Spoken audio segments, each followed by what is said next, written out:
नमस्कार, खबर फास्ट देख रहे हैं आप। स्वागत है आपका डॉक्टर में। मैं हूं आपके साथ प्रीति सिमा। पूरी दुनिया में लाखों लोग मानसिक रोगों के शिकार हैं। हैरानी की बात यह है कि ज्यादातर लोग इन समस्याओं को गंभीरता से नहीं लेते और मानसिक रोगों का इलाज भी नहीं कराते हैं। लोगों को लगता है कि ये आम बात है और यही वजह है कि ये समस्या तेजी से बढ़ रही है और इस तरफ लोगों का ध्यान भी कम है। यहाँ पर आपको मानसिक रोग क्या है इसकी छोटी सी परिभाषा समझाते हैं। जो व्यक्ति अपनी भावनाओं को काबू नहीं कर पाता और किसी काम में उसका मन नहीं लगता, वो अपनों से और समाज से दूर होकर अपने में सिमटता चला जाता है। निराशा का भाव उस पर हावी हो जाता है। ऐसे व्यक्ति को मानसिक रोगी कहते हैं। ज्यादातर लोग अलग अलग मानसिक रोगों के शिकार होते हैं जिनके अलग अलग लक्षण हो सकते हैं। इसमें तनाव, डिप्रेशन, चिड़चिड़ापन और गुस्सा शामिल है। इन दिनों मानसिक रूप से बीमार लोग आत्महत्या कर रहे हैं। डिप्रेशन की वजह से होने वाली आत्महत्याओं में भी वृद्धि देखने को मिल रही है और इसी पर आज आपका डॉक्टर में हम विस्तार से बात करेंगे। मानसिक रोगों की कैसे पहचान की जा सकती है, इसके लक्षण क्या होते हैं और इससे कैसे बचा जा सकता है, इन सभी सवालों का जवाब लेने की हम कोशिश करेंगे मनोचिकित्सक डॉक्टर तरुण निगम से। और साथ ही हम दर्शकों को भी याद दिला दें कि वो भी हमारे साथ इस कार्यक्रम में जुड़ सकते हैं। नंबर अगले आधे घंटे तक टीवी स्क्रीन पर फ्लैश होते रहेंगे और इन नंबर्स पे कॉल करके आप भी हमारे साथ जुड़ सकते हैं। अगर मानसिक रोगों से जुड़ी कोई भी परेशानी है, आपके परिजनों में या आपके परिवार में कोई इस तरीके के लक्षण आप देखते हैं और डॉक्टर के पास नहीं जा पा रहे हैं, तो इस कार्यक्रम के जरिए आप घर बैठे अपनी समस्या का समाधान ढूंढ सकते हैं, अपने सवालों का जवाब ले सकते हैं। इन नंबर्स पे कॉल करके आप भी हमारे साथ जुड़ सकते हैं। अगर किसी प्रकार का बदलाव आप अपने परिजनों या अपने बच्चों के व्यवहार में देखते हैं, जो कि एक तनाव का लक्षण हो सकता है, डिप्रेशन का लक्षण हो सकता है, तो उसको लेकर भी आप फ़ोन करके अपने संशय को, अपने सस्पेंस को खत्म कर सकते हैं। नंबर अगले आधे घंटे तक टीवी स्क्रीन पर फ्लैश होते रहेंगे। इन नंबर्स पे कॉल करके आप भी हमारे साथ इस कार्यक्रम में हमारे साथ जुड़ सकते हैं। तो हमारे साथ डॉक्टर जुड़ गए हैं। डॉक्टर का रुख कर लेते हैं। डॉक्टर साहब, बहुत बहुत स्वागत है आपका हमारे इस खास कार्यक्रम में। जी प्रीति जी, शुक्रिया। जी आप अपने प्रोग्राम में मुझे बुलाया। जी, प्रोग्राम की शुरुआत करते हैं और हम बात करते हैं मानसिक रोगों की। सबसे पहले मैं आप से जानना चाहूंगी कि जो मानसिक रोग होते हैं वो किस तरीके के हो सकते हैं, उसके प्रकार क्या हो सकते हैं मानसिक रोगों के? जी, अभी हम लोग ने 7 तारीख को वर्ल्ड हेल्थ डे मंगाया है। जी उसी तरीके से हमें ये समझना पड़ेगा कि जैसे शरीर होता है वैसे हमारा मन भी होता है, और हमारे शरीर पे जितना हम ध्यान देते हैं उतना ही हमारे मन पे भी, हमारे मेंटल हेल्थ पे भी हमें ध्यान देना चाहिए। जी तो बिल्कुल। मन की बीमारियां बचपन से लेकर के बुढ़ापे तक होती हैं। बचपन में न्यूरो डेवलपमेंटल डिसऑर्डर्स होते हैं जिनमें कि इंटेलेक्चुअल डिसेबिलिटीज होती है, ऑटिज्म होता है जिसमें बच्चों के अंदर मानसिक विकार होता है, जिसमें वो बात नहीं कर पाते हैं, आंखों से आंखें मिला के नहीं बोल पाते हैं, जी और लैंग्वेज और कम्युनिकेशन स्किल्स नहीं डेवलप हो पाते हैं। फिर उसके बाद जो एज आती है तो उससे बीमारियां होती हैं जिनमें कंडक्ट डिसऑर्डर होता है, बच्चों के अंदर व्यवहार अच्छा नहीं होता है, वो माँ बाप के साथ अच्छे से व्यवहार नहीं करते हैं, पढ़ाई में दिमाग नहीं लगाते हैं, नशे में जाते हैं और एग्रेसिव होते हैं। कुछ बच्चों में attention deficit hyper active disorder होता है जिनमें वो एक जगह शांति से नहीं बैठ पाते हैं, वो बार बार भागते हैं, किसी भी काम में वो एक एकाग्रचित होकर के नहीं कर पाते हैं। उसके बाद जो बीमारियां होती हैं वो पाई जाती हैं, जैसे मूड डिसऑर्डर है तो उसमें डिप्रेशन है, बाइपोलर डिसऑर्डर है, डिसथाइमिक डिसऑर्डर है, साइक्लोथाइमिक डिसऑर्डर। ये ऐसी बीमारियां हैं जिसमें व्यक्ति का मन या तो निरंतर उदास रहेगा, किसी काम में उसका मन नहीं लगेगा, किसी चीज को उसकी इच्छा नहीं होगी करने की, और नींद नहीं आएगी, भूख नहीं लगेगी। ऐसे ही लक्षण होंगे और वो ये समझ नहीं पाएगा कि क्यों है ऐसा। वो तो अच्छा है, उसके घर में सब अच्छा है, कोई तनाव नहीं है, कोई समस्या नहीं है, लेकिन फिर भी उसका मन उदास उदास रहेगा। या फिर वो बहुत ज्यादा बोलने लगेगा, वो बहुत ज्यादा गुस्सा करने लगेगा, उसके अंदर नशा करने की प्रवृत्तियां आ जाएंगी, वो बड़ी बड़ी बातें बोलेगा, वो अपने आप को शहंशाह समझेगा, या वो अपने आप को बहुत बड़ा व्यक्ति समझने लगेगा, या वो बहुत रिलीजियस हो जाएगा। ऐसे व्यक्ति मेनिया या बाइपोलर के शिकार हो जाते हैं। अब ये तो होगी मूड डिसऑर्डर। फिर बहुत जो कॉमन है वो एंजाइटी डिसऑर्डर है। एंजाइटी डिसऑर्डर्स में देखा गया है कि ज्यादातर लोग इससे ग्रसित होते हैं, बच्चे भी होते हैं, बूढ़े भी होते हैं, जवान भी होते हैं। बच्चों में जो है फोबिया ज्यादा होते हैं, जैसे कुत्तों को लेके फोबिया, रात में जो है वो घोस्ट को लेके फोबिया है, एनिमल फोबिया है, हाइट का फोबिया है, क्लोज स्पेस का फोबिया है, एक्रोफोबिया है और लिजर्ड फोबिया है। और उसके बाद जो है, जो कॉमनली देखा गया एडल्ट में, वो है स्पेस फोबिया, सोशल फोबिया, नए लोगों से मिलने में, बात करने में घबराहट होना जी और कटे कटे रहना। फिर एक होता है कि लिफ्ट में ना जा पाना, भरी हुई बस में ना जा पाना, क्राउडेड प्लेसेस में ना जा पाना। तो ऐसे लोगों में जो है समस्या आती है, अपने काम को अच्छे से नहीं कर पाते। जी तो रहे हैं, काम कर रहे हैं, लेकिन क्वालिटी नहीं है लाइफ में, जी खुशी से नहीं अपनी जिंदगी बिता पा रहे हैं। तो ऐसे में इन लोगों को भी हेल्प चाहिए, लेकिन ये लोगों को कोई जी हेल्प दे बिल्कुल, नहीं हम पा ये रहे। जानेंगे कि वो कैसे खुद की हेल्प कर सकते हैं, कैसे इनसे बच सकते हैं। इस बीच एक दर्शक हमारे साथ जुड़ गई हैं, राजबाला जुड़ गई हैं भिवानी से। राजबाला जी, स्वागत है आपका, आप पूछिए क्या पूछना चाहती हैं। नमस्कार जी। जी नमस्कार। जी नमस्कार। जी मेरे गले में खराबी है। जी बताएं। गले में खराबी है जी, गले में। गले गले में? में? हाँ जी। जी मैं थोड़ी ज्यादा बोल रही हूँ, 10 मिनट 5 मिनट तो मेरा गला है ना दबाया जाता है, खुलता नहीं है जी। गला खुलता नहीं? नहीं नहीं, ये मनोरोग के बारे में बात हो रही है यहाँ पे, राजबाला जी, मेंटल आज इश्यू। हम यहाँ पर मानसिक रोगों की बात कर रहे हैं, मेंटल हेल्थ की बात कर रहे हैं। अगर हम कभी और इस विषय से जुड़े डॉक्टर के साथ बातचीत करेंगे तब हम आपको समाधान दे पाएंगे। बहुत बहुत शुक्रिया फ़ोन करने के लिए, क्योंकि ठीक है जी, दर्शकों को हम धन्यवाद धन्यवाद याद दिला दें धन्यवाद कि जी। आज हम मेंटल हेल्थ को लेकर बात कर रहे हैं। तो मेंटल हेल्थ से जुड़ी अगर कोई भी समस्या है या किसी भी सवाल का आप जवाब लेना चाहते हैं डॉक्टर साहब से, तो आप हमें कॉल कर सकते हैं। नंबर लगातार टीवी स्क्रीन पर फ्लैश होते रहेंगे। डॉक्टर साहब, यहाँ पर जिस तरीके से आप बता रहे थे कि डिफरेंट टाइप्स के जो हैं मानसिक रोग होते हैं, उनसे निपटने के लिए क्या कुछ किया जा सकता है, लेकिन यहाँ पर मैं ये जानना चाहूँगी, तनाव और डिप्रेशन, जिसे ज़्यादातर लोग एक ही चीज़ समझते हैं, लेकिन इसमें फ़र्क होता है। मैं चाहूँगी कि आप वो फ़र्क को समझाएं और कैसे इन दोनों के लक्षण अलग होते हैं। जी, तनाव तो जीवन का पार्ट जी है ना। आपको भी तनाव होगा, मुझे भी तनाव होगा। तनाव सबको झेलना ही है, जीवित है हम लोग, जीवित प्राणी हैं, तो तनाव तो होना ही है। लेकिन तनाव के होने के बाद जो होने वाली दिक्कतें हैं, उनको ना झेल पाने के कारण, या लगातार तनाव रहने के कारण, जब इंसान को दिक्कतें होने लगती हैं और उसका माइंड उसको झेल नहीं पाता है। इसको ऐसे समझे कि एक इंसान है जो कि 50 किलो वजन उठा सकता है। जी वो एक हाँ, वो 1 घंटा उसको उठा करके वो अच्छे से चल सकता है और वो अपना काम कर सकता है, ठीक है। तो उसने रख दिया एक 50 किलो वजन और वो स्वस्थ है। लेकिन अगर वही 10 किलो वजन वो एक दिन उठा के रखे, तो रात तक आते आते उसका कंधा दर्द करने लगेगा। तो वजन जो है वो थोड़ी देर के लिए उठाना ठीक है, लेकिन लगातार उठा के रखना खराब है शरीर के लिए। उसी तरह मेंटल स्ट्रेस को भी अगर आप लगातार उठा के रखते हैं, तो वो आपके मन पे असर करने लगता है। मन की एक कैपेसिटी होती है माइंड की फाइट करने के लिए, मेंटल हेल्थ, तरुण मेंटल जी, यहाँ रोकना स्ट्रेस चाहूंगी, से। एक कॉलर हमारे साथ जुड़ गए हैं, पहले उनका जी सवाल ले ले। गुरप्रीत हमारे साथ जुड़ गए हैं दिल्ली से। गुरप्रीत जी, पूछिए क्या पूछना चाहते हैं। जी ऐसा है जी कि मुझे ना मतलब पहले तो मैं ठीक था, जी तो मुझे मतलब जैसे मैं घर से बाहर जाता था ना, मेरी मम्मी ने ना एक दो बार जो चूल्हे का बटन होता है ना, तो वो खोल दिया था। जी खुला छोड़ के चली गई थी, तो उसके बाद ना मुझे फिर मतलब ऐसे कि लग रहा है कि जैसे मुझे वहम की बीमारी पड़ गई है। वहम? जी वह हाँ जी। कैसा वह? तो मैं जैसे जाता हूँ ना घर से बाहर, तो मैं बार बार बटन देखता हूँ, बटन खुला है या नहीं खुला। जैसे मोबाइल पे बात करो आपसे, मोबाइल का डाटा देखता हूँ, बंद है या खुला है, बंद है या खुला है। मैं इससे निकलना चाह रहा हूँ, मुझे बताइए कैसे निकल सकता हूँ। जी जी जी जी जी, बताता हूँ मैं। देखिए, ऐसा होता है, एक तरह की बीमारियां होती हैं जिसमें इंसान फंस जाता है विचारों में। इनको कहते हैं ऑब्सेसिव कंपल्सिव डिसऑर्डर, OCD। तो ऑब्सेशन ऑफ थॉट, यानी कि एक तरह की विचारों का आवृत्ति बार बार आना। और इन विचारों का जो नेचर होता है वो ऐसा होता है कि ये अनचाहे होते हैं, बेकाबू होते हैं और अर्थहीन होते हैं। ना इनका कोई रीजन होता है, ना इनका कोई कारण होता है, लेकिन ये आते रहते हैं बार बार। अब जैसे आप कह रहे हैं कि बार बार मुझे वो बटन को दबाने का मन करता है, वो बेकार का विचार है, वो उसका कोई अर्थ नहीं है, आपके जीवन में उसकी कोई रेलिवेंस नहीं है।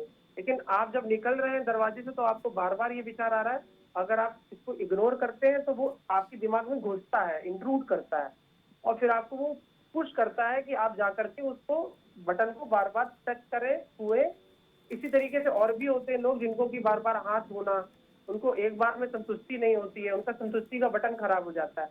तो आपका जैसे कि चेकिंग करने का है कि कहीं कुछ हार्म ना हो जाए, कहीं मुझसे कोई गलती ना हो जाए, तो कुछ लोग बार बार फोन चेक करेंगे, कहीं कोई मैसेज तो नहीं भेज दिया, कहीं मैंने कोई गलत चीज सर्च तो नहीं कर ली, कहीं मैंने कोई माँ होगी तो वो बार बार चेक करेगी कहीं गैस तो नहीं मेरी खुली रह गई, कहीं मेरे से कहीं कोई एक्सीडेंट तो नहीं हो जाएगा, कहीं बच्चे को मैंने गलती से सफोकेट तो नहीं कर दिया, कहीं मैंने दूध में कहीं कुछ गलत चीज तो नहीं डाल दी। वो बार बार चेक करना, या भगवान को प्रे करने जाएंगे तो बार बार थॉट आएगा कहीं मैंने कुछ गलत प्रे तो नहीं कर दिया, कहीं मैंने भगवान को गाली तो नहीं दे दी, कहीं कोई गंदा अश्लील चित्र तो नहीं दिमाग में आ गया। तो गिल्ट एंड फियर के कारण ऐसे लोग बार बार ऑब्सेशन में फंस जाते हैं, वो उसको दूर करने के लिए कंपल्सिव बिहेवियर करते हैं। तो जो गंदे विचार आते हैं तो उनको हटाने के लिए वो राम राम जपेंगे या भगवान का नाम लेंगे, या वो क्लीनिंग करेंगे, वॉशिंग करेंगे, चेकिंग करेंगे। ये ऑब्सेसिव कंपल्सिव डिसऑर्डर है। इसमें इसका निदान ऐसा है, इसमें दवाइयां भी करानी पड़ती हैं, लंबा इलाज है इसका, 3 से 4 साल तक भी दवाइयां चल सकती हैं। अगर आप अच्छे से कराएंगे तो ही फायदा होगा। साथ ही साथ साइकोथेरेपी भी करानी पड़ती है। इसमें तो मेन थेरेपी है वो है एक्सपोजर एंड रिस्पॉन्स प्रिवेंशन, और इक्वली इफेक्टिव है। जितना अच्छा मेडिसिन का रिस्पॉन्स होता है उतना ही अच्छा एक्सपोजर रिस्पॉन्स प्रिवेंशन थेरेपी का रिस्पॉन्स होता है। और अगर दोनों को कराएंगे तो बहुत ही इफेक्टिव रिस्पॉन्स मिलेगा। किसी अच्छे डॉक्टर या साइकियाट्रिस्ट को दिखाएं तो आपको फायदा होगा। जी डॉक्टर साहब, यहाँ पर एक और दर्शक हिसार से अजय हमारे साथ जुड़ गए हैं। अजय जी, स्वागत है आपका, पूछिए क्या पूछना चाहते हैं। नमस्ते मैम। जी नमस्कार। नमस्ते सर। सर मेरे को ना कभी कभी गर्मियों के टाइम में अचानक ऐसा हो सकता है कि साफ नहीं है। हेलो। हाँ बोले। जी सर, मेरे को कभी कभी गर्मियों में ऐसा लगता है कि जैसे शरीर में, जैसे सिर में कि कुछ गायब ही हो गया, सब कुछ गायब हो गया और फिर ऐसे कुछ नहीं याद रहता। गर्मियों में ऐसा लगता है कि सिर में कुछ गायब हो गया। हाँ, याद नहीं रहता उनको। फिर कुछ याद नहीं रहता ऐसे। और कुछ लगता है? जी नहीं जी सर, ये ऐसा ही होता है, जैसे पूरे सिर घूमने लग जाता है, फिर कुछ याद नहीं रहता, ऐसा होने लगता है। अच्छा, ठीक है। देखिए, मेमोरी प्रॉब्लम जो है कि भूल जाना, याद ना रहना कि मैं क्या बोल रहा हूँ या क्या कर रहा हूँ, ये 2 केसेस में होता है। एक तो डिप्रेशन में होता है कि मेमोरी लॉस या डिसीजन लेने की कैपेसिटी कम हो जाना, या कंसंट्रेशन पुअर हो जाना। दूसरा, एंजाइटी के पेशेंट्स में भी देखा गया है कि उनकी याददाश्त जो है या चीज़ों को याद रखने की क्षमता जो है वो कमज़ोर हो जाती है। तो आप ये देखें कि क्या आप में डिप्रेशन के लक्षण या एंजाइटी के लक्षण हैं। अगर हैं तो आप किसी साइकियाट्रिस्ट को दिखाएं जाकर, क्योंकि आपको प्रॉपर इवैल्यूएशन की ज़रूरत है। जी बहुत बहुत शुक्रिया अजय फ़ोन करने के लिए। भिवानी से भी एक दर्शक हमारे साथ जुड़े हुए हैं, श्याम सुंदर। श्याम सुंदर जी, स्वागत है आपका, पूछिए क्या पूछना चाहते हैं। डॉक्टर साहब से बात कराओ जी। जी डॉक्टर साहब सुन रहे हैं, आप जी मैं पूछिए। बोल रहा हूँ। जी जी बोलिए, श्याम जी बोलिए। श्याम सुंदर जी बोलिए, डॉक्टर साहब सुन रहे हैं। श्याम जी, एक रिक्वेस्ट भी आपसे, आप टीवी का वॉल्यूम पहले बिल्कुल कम कर दीजिए ताकि दोबारा से आवाज लौट कर ना आए। जी आप पूछिए। डॉक्टर साहब नमस्कार। जी बोलिए। डॉक्टर साहब नमस्कार। जी नमस्कार, बोलिए।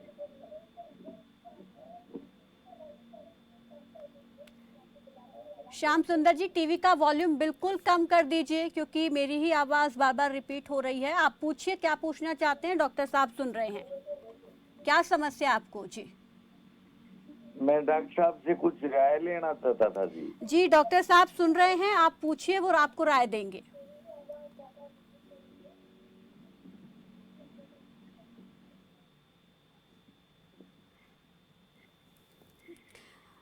लगता है पूछ नहीं पा रहे हैं या कुछ तकनीकी खराबी है जिसके चलते वो जुड़ नहीं पाए हैं। तो यहाँ पर डॉक्टर साहब हम बात कर रहे थे, आपने बहुत सारे अलग अलग टाइप के हमें मानसिक रोगों के बारे में बताया भी। डिप्रेशन और तनाव के लक्षण में जानना चाहूँगी कि आप बताएं कि वो क्या कुछ सिम्टम्स ऐसे हो सकते हैं शुरुआती इनिशियल स्टेज में जो कि हमें पहचानने में मदद करे कि हाँ हमें अब जाना चाहिए डॉक्टर के पास। अगर किसी को 15 दिन से ज्यादा ये लक्षण हो कि मन उदास रहता हो, किसी काम में मन न लगता हो, किसी चीज में, किसी पुरानी चीजों में जिनमें बड़ी अच्छा लगता, बड़ी इच्छा होती थी करने की, वो सब बेकार लगता हो, और नींद ना आती हो या बहुत ज्यादा आती हो, भूख न लगती या बहुत ज्यादा लगती हो, और इस तरह से एनर्जी ना फील होती हो किसी काम करने की, कहीं जाने की, और अपने को धकेलना पड़ता हो हर काम के लिए। और अगर निगेटिव विचार आते हो, नकारात्मक विचार आते हो, होपलेस, हेल्पलेस या बर्थ फील होता हो, और अंदर से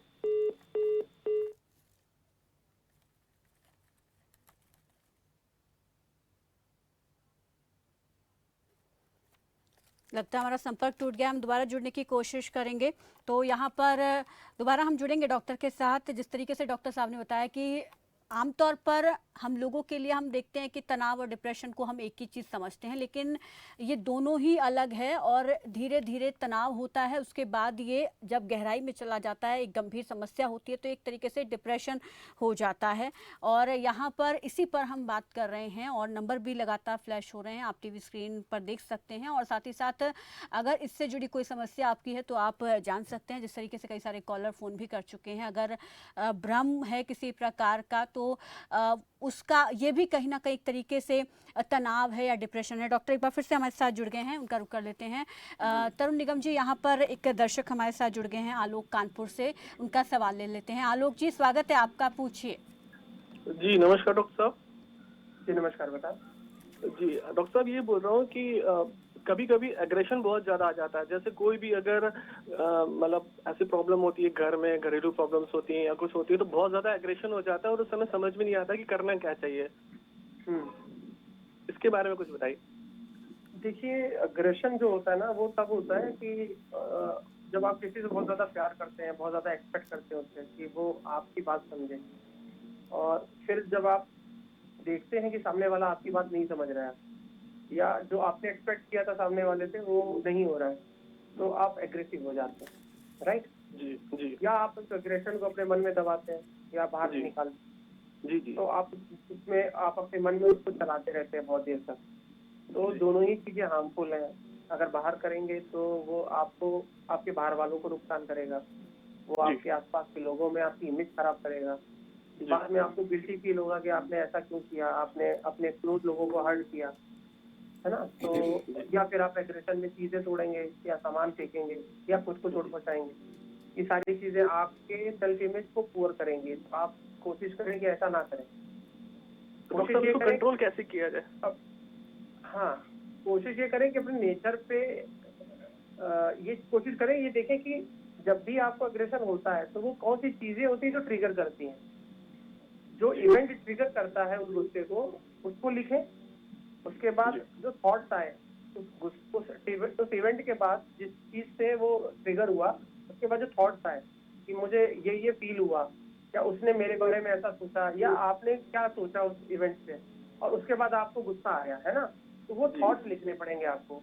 हो ये रहा है कि कुछ ऐसे थॉट्स हैं जो कि हेल्पफुल नहीं है, रॉन्ग है, और लेकिन ये आपके मन में है और आपको फील होते रहते हैं, और इनके कारण आपके ये इमोशंस बन रहे हैं। हो सकता है उसी सिचुएशन में कोई दूसरा व्यक्ति हो तो वो अलग तरीके से रिएक्ट करे, जी। ठीक है, वो एग्रेसिव ना हो, है ना? तो और होता भी होगा कि जब आप शांत हो जाते होंगे तो आप सोचते होंगे कि काश मैंने ये गुस्सा ना दिखाया होता या मैंने ऐसे बिहेव ना किया होता। लेकिन जब at the heat of the moment आप जब गुस्से में होते तो आप वैसे ही बिहेव करते हैं ना। लेकिन डॉक्टर तो साहब, क्या कोई ऐसा तरीका है कि उस वक्त हम वो चीज़ करें ताकि हम उस एग्रेशन को अवॉइड कर सकें? नहीं, वो तो फिर डिस्ट्रैक्शन है। आप सोचेंगे 10 तक काउंट कर लूं, जी। या आप लंबी लंबी सांस ले लें, योगा कर ले, है ना? जी I am trying to change his behaviour. जी इसको सीबीटी कहते हैं, कॉग्निटिव बिहेवियर थेरेपी, है ना? जी। तो ये लॉन्ग टर्म प्रोसेस रहेगा जिसमें इनको किसी थेरेपिस्ट के पास जाना चाहिए। इनके थॉट्स में एबनॉर्मलिटी और एबनॉर्मल पैटर्न ऑफ थिंकिंग है, उसको पकड़ने में वो हेल्प करेगा। तो इसमें इनको लिखना पड़ेगा, होमवर्क करना पड़ेगा कि इनको इवेंट लिखना पड़ेगा, प्रोसेस लिखना पड़ेगा, और उसके कॉन्सिक्वेंसेस लिखने पड़ेंगे। उसके बाद फिर ये जब ठंडे होंगे तो इनको सोचना पड़ेगा कि अगर मैंने इसमें इसकी जगह ये सोचा होता तो क्या होता। तो ये देखेंगे कि नहीं, अगर मैं सोचता अलग हूँ तो आउटकम अलग हो जाता मेरा। तो ऐसे प्रैक्टिस कर करके इनको अपने नेगेटिव पैटर्न को रिप्लेस करना पड़ेगा पॉजिटिव सेल्फ टॉक से। तो पॉजिटिव सेल्फ टॉक अगर हम नहीं करेंगे तो एग्रेशन होता रहेगा, उसका कोई एंड ही नहीं है फिर। जी तो एग्रेशन को, ये तो पहले विलिंगनेस होनी चाहिए ना कि मुझे एग्रेसिव नहीं होना है, मुझे ठीक होना है। जब ये चीज आएगी तो फिर ये चेंज भी लाने की कोशिश करेंगे। बाकी जब बहुत एग्रेशन हो तो उस समय वहां से चले जाए, अवॉइड करें उस सिचुएशन को। लंबी लंबी सांस ले, डीप ब्रेथ करें। ग्राउंडिंग टेक्निक्स आती हैं कि लेट जाए और 5 तक काउंट करें, डीप ब्रेथ ले और उसके बाद 4 तक काउंट करें और उसको एक्सहेल करें। इनहेल करें, 2 सेकंड रोकें, फिर एक्सहेल करें, तो इससे भी कम होता है गुस्सा। जी, ये भी हम जानना चाहेंगे, क्या बिना दवा या इलाज के मानसिक स्वास्थ्य की जो समस्या है उनसे उबरा जा सकता है? देखिए, समस्या तो यही है ना, सब लोग ये समझते हैं कि मानसिक रोग ये एक इंसान की बनाई हुई सोच है, वो चाहे तो निकल आए, तो वो चाह नहीं रहा है, तो इसलिए वो निकल नहीं रहा है। तो ये बिना दवा के निकलना, यानी कि आप इसको मानते हैं कि ये एक इंसान का जो है बस मूड खराब है, वो चाहे तो निकल आए, ये बीमारी नहीं है। दवाई तभी देता है इंसान जब बीमारी होती है। जी। अब मैं आपको एग्जांपल देता हूँ कि मान ली रमेश एंड सुरेश दोनों को रात में चेस्ट पेन हुआ जी। और दोनों गए इमरजेंसी में कार्डियोलॉजी, लेकिन कार्डियोलॉजी में जाकर के एक को निकला मायोकार्डियल एंजाइना, है ना, जी। और उसको ट्रीटमेंट मिला, या इस्कीमिया निकला, उसको ट्रीटमेंट मिला।